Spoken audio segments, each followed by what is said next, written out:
अदिनिया वर्षा रे गंजाम जिले में व्यापक धान और अन्य फसल क्षति होता मुख्यमंत्री मोहन चरण माझी रविवार राति छत्रपुर ठारे अनुष्ठित सांबादिक सम्मेलन में कहते फसल बीमार क्षतिपूरण पाइबापी चाषी पंजीकरण रविवार शेष दिन थिला तेबे बहु चाषी एथिपाई पंजीकरण करि पारि नाहंती एणु आउ दिने एहार अवधि वृद्धि करा जायतिबा मुख्यमंत्री सूचना दैछंती एणु समस्त चाषी पंजीकरण करिनियंतु बोली मुख्यमंत्री अनुरोध करिसेंती। अदिनिया वर्षा रे फसल क्षति जातीय विपर्यय रे आसुनी एणु एहा किभଳି अंतर्भुक्त हेबो सेने केंद्र सरकार को निवेदन कराजिबो बोली मुख्यमंत्री कहिसेंती। वर्तमान क्षयक्षति आकलन करिसेंती पुनर्बार आकलन करने जिलापाल माननकु निर्देश दिया जायछि। सठिक आकलन करी रिपोर्ट आसिबा परे सरकार क्षतिपूरण चाषी को देबे बोली मुख्यमंत्री कहिसेंती। गत 20 तारिख रु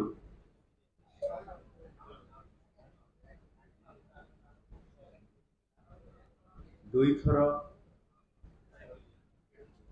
ओडिशार विशेष करके कोस्टाल बेल्ट एवं दक्षिणांचल में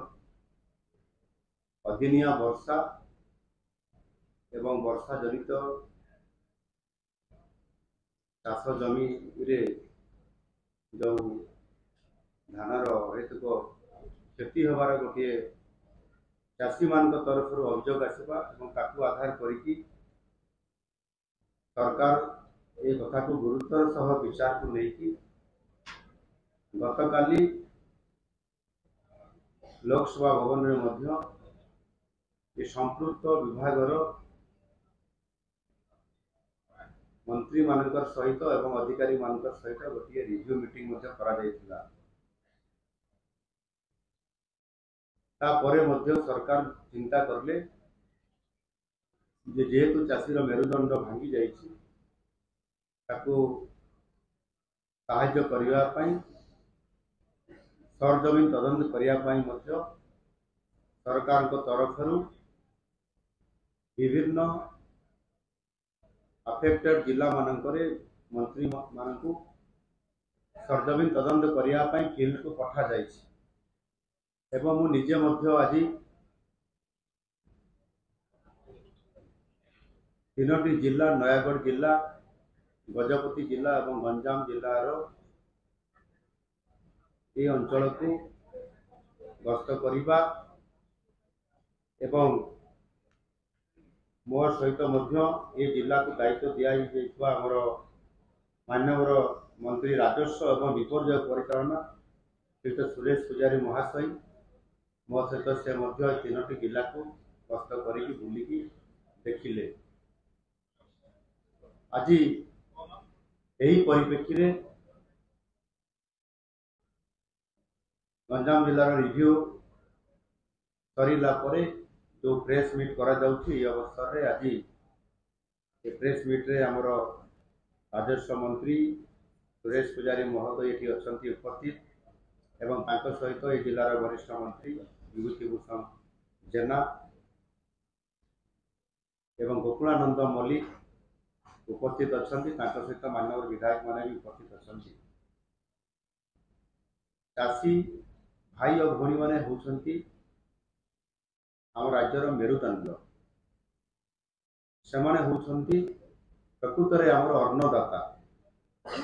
आमर यशस्वी प्रधानमंत्री नरेंद्र मोदी जी सबु बेले चाषी भाई मानू अन्नदाता हिसाब से सम्मान करने ये निरंतर भाव में दे आसुंच। कृषि विकास एवं कृषकर कल्याण यह हूँ आम सरकार एक गुरुत्वपूर्ण कार्यक्रम। वर्तमान सारा ओडिशा रे चाषी भाई मानू गत ये मासर डिसेम्बर नवेम्बर 20 तारिख डिसेम्बर मास एवं जानुआरी मास पर्यंत चाषी सहायता देवाई जो इनपुट असिस्टेंट व्यवस्था करिसेंती निरंतर भाव में दे आसुछंती। यही परिस्थिति भितर आज अदिनिया वर्षा आसिक पहुंची।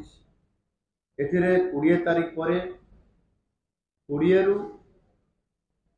22-23 भितर गोटे फेज रे वर्षा होती द्वितीय फेज रे पुणी आउ थे वर्षा लगी रहा। यह द्वारा चाषी भाई भाई माने अनेक क्षतिर सम्मुखीन होती। समस्त प्रकार विषय को गुरुत्वर सह सरकार विचार को नहीं एवं ताहा वर्तमान फील्ड रे ताहार आकलन जीवाई फील्ड विजिट करने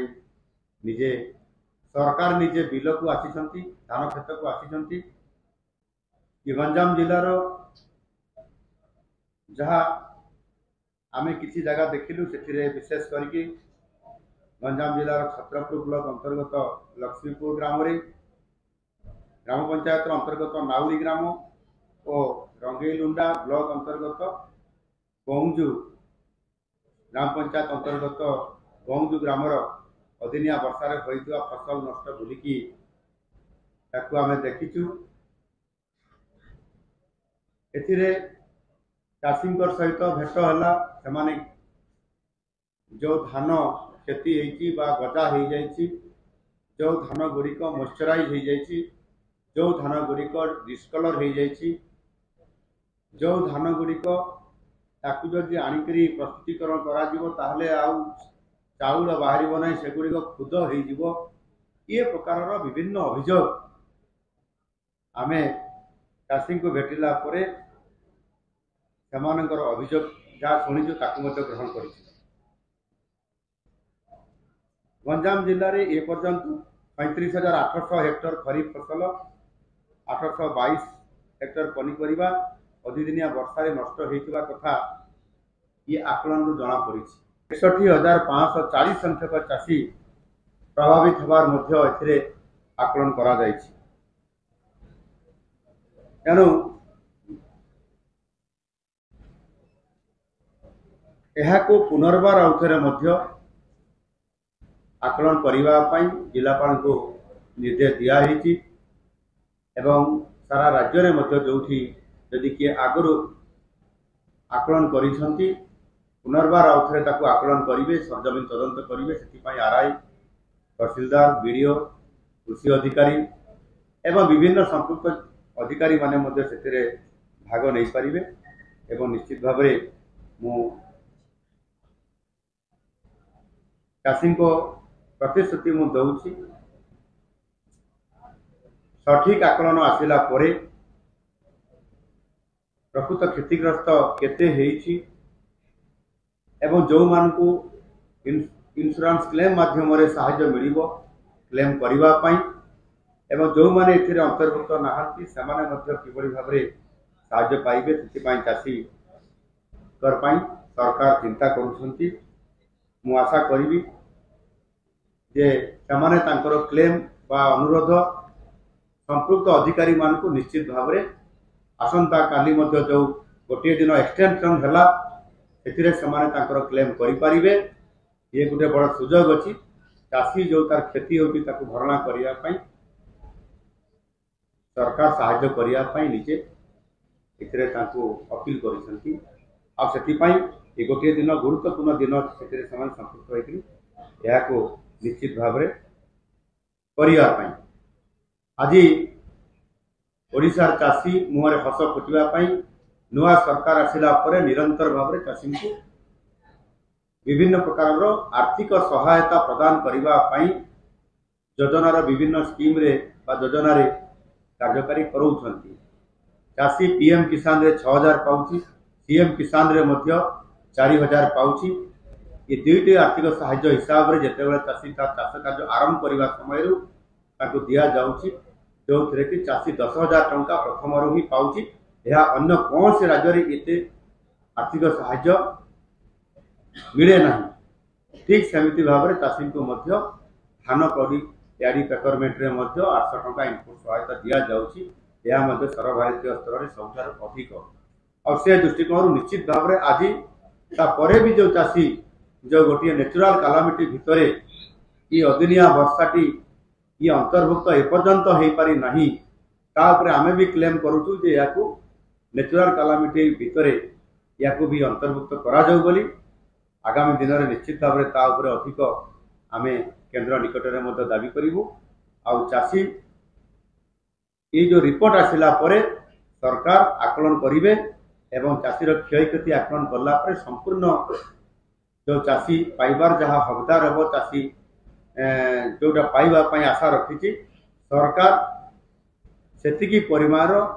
आर्थिक सहायता जोटा क्षति होती क्षतिर आर्थिक सहायता भरण करने निश्चित भाव जत्नवान हेबे एवं से आमे चाषी को संपूर्ण भाव में सहयोग करने निवेदन करुच्ची एवं चाषी को आपण मान जरिया निवेदन करुच्ची आसंता काली सोमवार संध्या पर्यंत से जहाँ क्लेम करने कथा आवेदन करने कथा ता निश्चित भाव में जो कृषि विभाग ब्लॉक तहसील एवं खाद्य जोगाण ये अन्य जो विभाग अच्छी से तुरंत जाकरी अभियोग एवं समाने जो इंश्योरेंस क्लेम करवा ये समस्त कथा करंतु निश्चित भाव में सरकार छिड़ा होती एवं संपूर्ण भाव में आगामी दिन मानक खूब शीघ्र संपूर्ण भाव में क्षतिर भरणा करेंगे एवं सहायता करेंगे। गंजाम समाचार आपणकर लेटेस्ट खबर पई लाइक शेयर सब्सक्राइब एवं फॉलो करंतु। गंजाम समाचार फेसबुक यूट्यूब ट्विटर पेज को अधिक तथ्य पई विजिट करंतु आम वेबसाइट www.ganjamsamachar.com।